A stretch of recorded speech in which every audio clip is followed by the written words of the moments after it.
যে দুনিয়ার থেকে যখন বিদায় নিতেছিলেন, হায় হায়, মালাকুল মউত যখন অনুমতি চাইতেছিলেন বুকে হাত রাখবো কি রাখবো না, তো বলছে অনুমতি দিব, আইনা আখি জিবরিল, আমার ভাই জিবরিল কোথায়?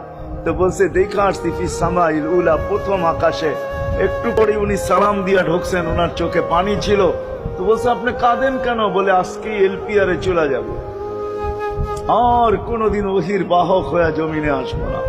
আপনার পরে কোনো নবী নাই, কোনো রসুল নাই, আমারও ওহির কাজ শেষ। ওহির সুবাদে কখনো কখনো নৈকট্যময় জায়গায় চলে যেতাম, আজ থেকে আর যাওয়া হবে না। আমার চোখে পানি। দীর্ঘ ১.৫ লক্ষ নবী, ৩১৩ জন রসুলের কাছে আমি নিয়ে আসছি। আজকে শেষ দিন, এই জন্য চোখে পানি। তো উনি উল্টা প্রশ্ন করছেন, আপনার চোখে পানি কেন? জিবরিল মালাকুল মউত দাঁড়ায় আছে, অনুমতি চাইতেছে বুকে হাত দেওয়া।